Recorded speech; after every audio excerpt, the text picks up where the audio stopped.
The auction master lifted his gavel, and Eleanor Hayes knew she was about to lose her children. The sound of the wind cut through Covenant Creek like a blade, sharp and unforgiving, and the cold bit into her skin as if it wanted to claim her too. 30 seconds. That was all the law allowed. 30 seconds to become someone's wife or watch officials tear her family apart and send her children in different directions across the frontier, like unwanted freight.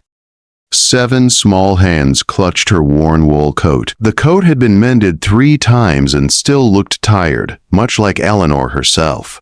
She stood straight anyway. Her knees shook, and her fingers were numb inside thin gloves, but she would not bend.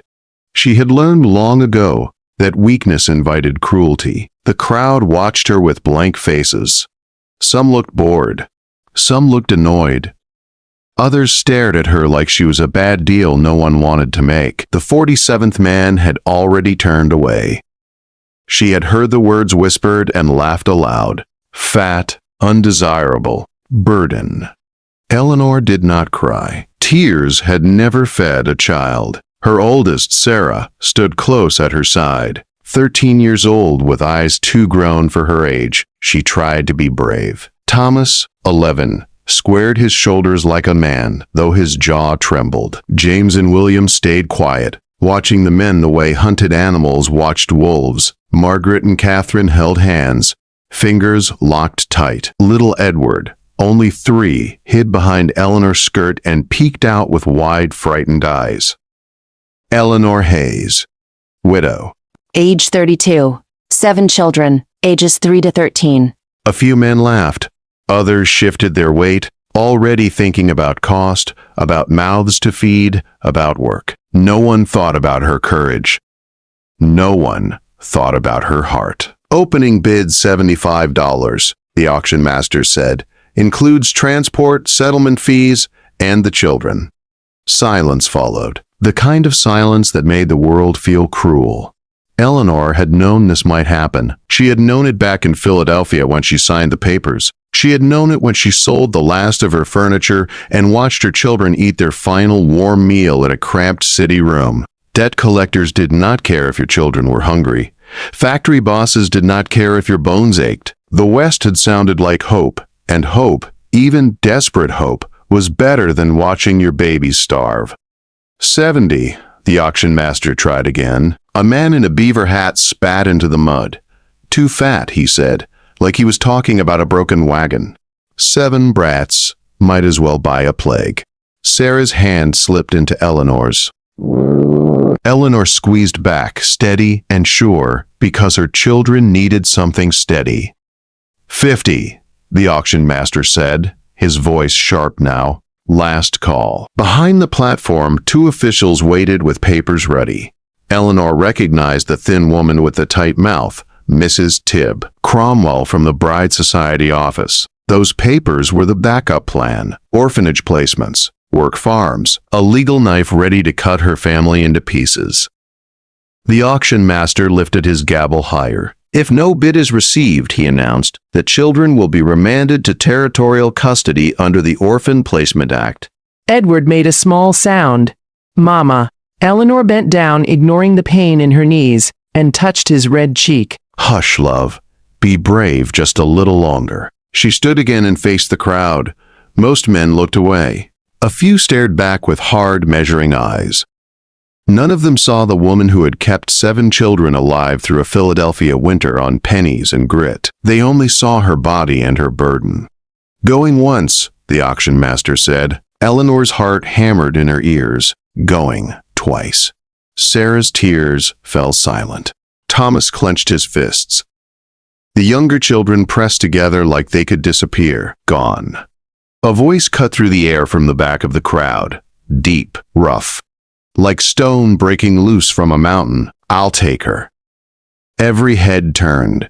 The man who stepped forward did not look like he belonged in town. He looked like he belonged to the mountains themselves. Tall and broad, dressed in buckskin and fur, boots leaving deep prints in half-frozen mud. Dark hair fell past his shoulders, streaked with gray. His face was hard, sharp cheekbones, a jaw like carved stone, and eyes the pale color of winter ice.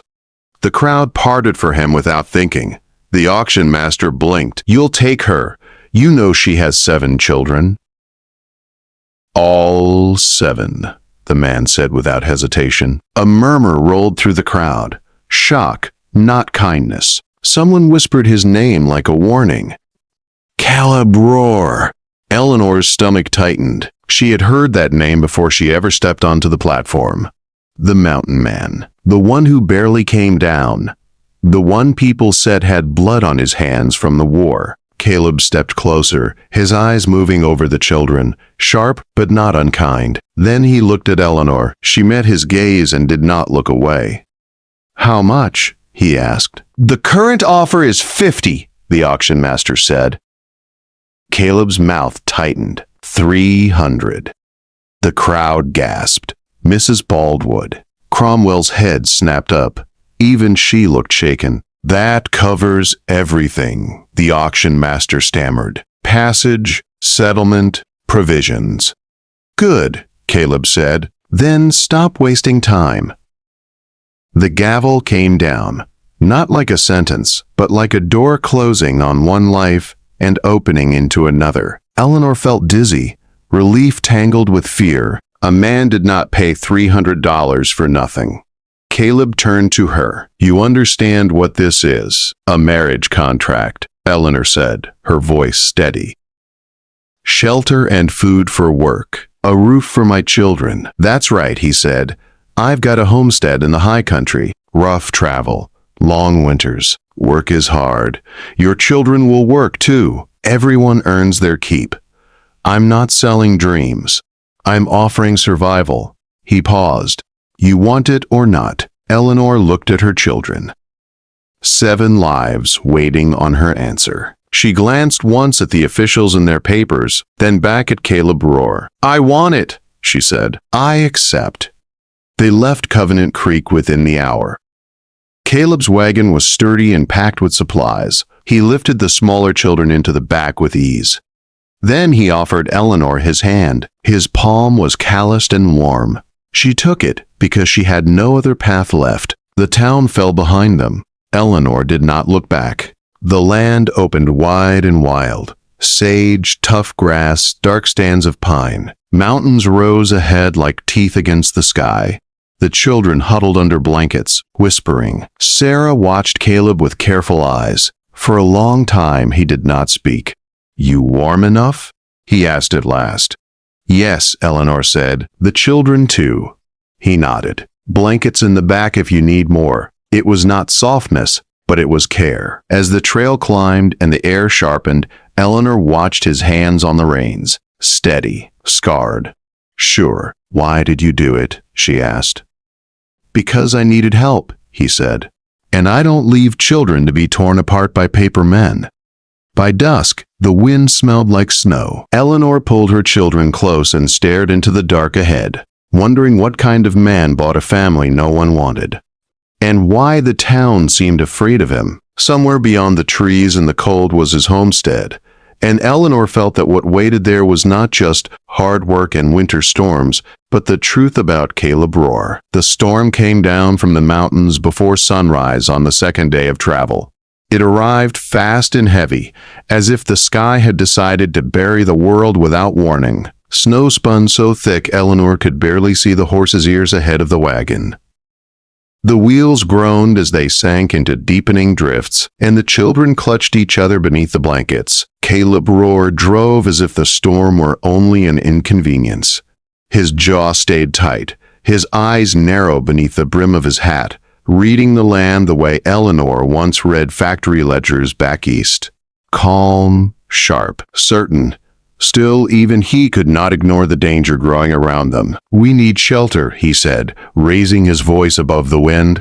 "There's an old trapper's cabin close. If we don't reach it, this storm will freeze us before nightfall." Eleanor pulled Edward closer, her fingers numb but firm. "How far?" "Half a mile," Caleb said. "Maybe less." Half a mile felt like 50 in weather like this. The wagon slid sideways on ice, and the children gasped as Eleanor grabbed the seat to stay upright. Caleb snapped the reins lightly, steadying the horses with quiet words. He never shouted. That surprised her. Snow piled on the wagon cover, heavy enough to threaten collapse. Eleanor pushed it off when she could, her arms burning, her breath sharp in her chest. Then Caleb pointed through the white blur. There. At first she saw nothing. Then a shape appeared.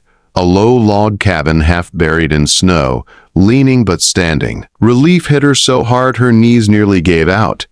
They reached it just as the wind screamed louder. Caleb jumped down, lifted the youngest children, and carried them inside. Eleanor followed, slipping on the ice, her heart pounding, until all 7 children were safely through the door.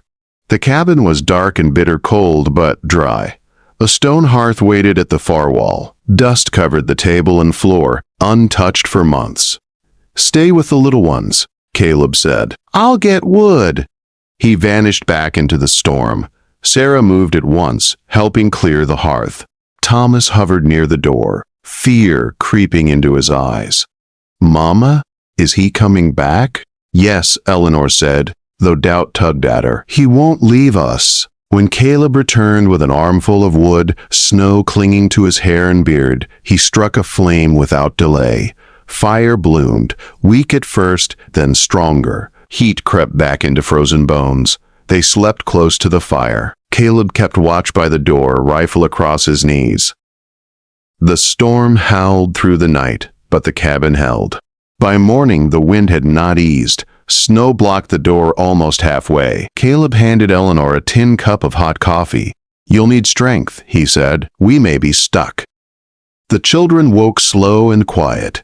Thomas helped shovel snow with Caleb, following every instruction exactly. Eleanor watched through a frost-clouded window, her heart twisting until they returned safely. The storm eased late that afternoon. The world fell silent beneath white. They left the cabin the next morning, spirits lighter, though Eleanor sensed the land was still watching them. They had traveled barely an hour when Caleb lifted his hand sharply. "Quiet." The horses slowed. Eleanor felt fear slide cold into her chest. "Someone's following," Caleb said. 3 riders appeared through the trees, dark shapes moving fast. "Roar!" a voice called. "Hold up!" Caleb muttered a name Eleanor had never heard spoken kindly. Crowley. The riders cut in front of the wagon, forcing them to stop. The lead man smiled, a long scar pulling at his cheek as his eyes slid over Eleanor and the children. "Looks like you picked up cargo," he said. Eleanor pulled the children closer, rage and fear tangling in her chest. "You have something I want," Crowley said. Caleb's voice dropped. "Ride away." Crowley laughed. "A woman like her would last longer with me. The kids too. Plenty of use for them." Something snapped inside Eleanor. "We don't belong to you," she said, her voice shaking but strong. Crowley reached for his pistol. Caleb fired first. The bullet tore Crowley's hat free. Horses reared. Snow exploded into the air. The men crashed together in the snow, fists flying, breath steaming. Eleanor watched in horror as Crowley gained the upper hand, forcing Caleb down, hands closing around his throat. She did not think. She moved. Grabbing the spare rifle from the wagon, Eleanor ran through the drifts, heart pounding so hard it drowned out the storm's echo. She swung the rifle with all her strength. The wooden stock struck Crowley's head. He collapsed into the snow. Caleb pushed free, coughing, stunned. He stared at Eleanor like he was seeing her for the first time. "I protected my family," she said simply. Crowley's men dragged their leader away, fear finally winning over greed. Silence returned to the mountains. They rode on without speaking for a long time. When the forest opened, a valley appeared below, guarded by rock and pine. A solid log cabin stood at its heart. A barn. Fences, firewood stacked high. Caleb slowed the wagon. "Welcome home." The word felt heavy and fragile. The children ran ahead, laughter breaking free at last. Eleanor stood beside Caleb, breathing in the sharp mountain air, feeling something settle deep in her chest. Not safety yet, but the promise of it. The valley was quiet after the wagon stopped, the kind of quiet that felt deep and old. Snow rested on the tall pines like a careful hand, and the mountains stood around the homestead as if they had chosen to guard it. Eleanor climbed down from the wagon, her boots sinking into the soft snow. And for the first time since Philadelphia, she felt the ground beneath her feet did not want to push her away. The children scattered with cautious excitement. Thomas ran toward the fence, testing its strength. James and William stared at the barn like it was a castle. Margaret and Catherine stayed close, holding hands, while Edward pointed at the smokehouse and laughed, the sound bright and surprising in the cold air. Sarah stayed near Eleanor, her eyes taking in every detail, already measuring this place the way a grown woman would. Caleb stood beside Eleanor, watching them all. "They'll be safe here," he said quietly. "Safer than anywhere else I know." Eleanor nodded. Her throat felt tight. "It's more than I hoped for." He turned toward the cabin. "Let's get them inside. Cold will creep up fast." The cabin was solid and warm, built with care and patience. Inside there was space enough to breathe. A long table, shelves lined with jars, hooks for coats. A wide hearth that promised heat even in the worst winter. Eleanor moved through the room slowly, touching the edge of the table, the back of a chair, as if making sure it was real. That first night, they ate stew Caleb had prepared earlier, thick and filling. The children ate until their bellies were full, then ate a little more just to be sure. Eleanor watched them, her chest aching with relief. No one rushed them. No one counted bites. Later, after the children were asleep in makeshift beds near the fire, Eleanor stood alone at the window. Moonlight spilled across the snow, turning the valley silver. Caleb joined her, keeping a careful distance. "You were brave today," he said. "So were you," she answered. He shook his head. "I've fought men before. That wasn't new. What you did was." Eleanor thought of Crowley's hands on Caleb's throat, thought of the way fear had vanished when her children were threatened. "I won't let anyone take them," she said. "Not ever again." Caleb studied her, then nodded once. "Neither will I." Days passed, then weeks. Winter settled in hard, but the homestead held. The children learned their chores quickly. Thomas helped with wood. James and William learned to care for the animals. Sarah kept track of supplies with Eleanor. Her careful mind sharp and steady. Margaret and Catherine learned to cook simple meals, laughing when flour dusted their noses. Edward followed Caleb everywhere, his small boots leaving uneven tracks in the snow. Eleanor worked from dawn to night. She cooked, cleaned, mended, and managed the household with quiet skill. She stretched supplies without complaint and kept peace among tired children. Caleb noticed everything, even when he said little. One evening, as snow tapped softly against the windows, Caleb spoke while sharpening a tool. "Town will talk," he said. "They always do." "They already did," Eleanor replied. "I survived that." He glanced at her. "Crowley won't forget." "I won't either," she said. Caleb nodded. "If he comes back, he won't leave." Spring came slow but sure. Snow melted into rushing streams. Green pushed through the brown earth. The children laughed more. Eleanor laughed too, sometimes without realizing it. Strength returned to her body, not the strength others judged, but the kind that let her rise each morning without dread. One afternoon, a rider appeared at the edge of the valley. Eleanor felt fear rise, sharp and fast, but Caleb only watched calmly. The rider stopped at the fence and raised his hands. It was a lawman from Covenant Creek. "I heard Crowley was run out of the lower valley," he said. "Men say he won't be coming back this way." Caleb said nothing. Eleanor stood beside him, her shoulders square. The lawman looked at her, then at the children playing behind the cabin. "You built something solid here?" he said. "Not many do." After he left, Eleanor exhaled slowly. Caleb looked at her. "It's over." She nodded. "I believe it." That night, they sat on the porch as the sun dipped behind the mountains. The children's voices floated from inside, warm and safe. Caleb rested his elbows on his knees. "I told you once I wasn't looking for a wife," he said. That hasn't changed. Eleanor turned to him, calm and steady. I wasn't looking to be saved. A small smile touched his mouth. Good. He faced her fully. But I was looking for someone who could stand beside me. Someone who wouldn't break. Someone who would choose this life. Eleanor looked out at the land, at the cabin, at the mountains that no longer felt like enemies. She thought of the auction platform, the gavel, the papers waiting to tear her children away. I choose this, she said again, every day. Caleb reached for her hand, not rushed, not demanding. When their fingers met, it felt right, solid, earned. By summer, word had spread, not about the auction, not about the price, but about the woman who stood strong in the high country. About the mother of 7 who faced down a dangerous man and did not flinch.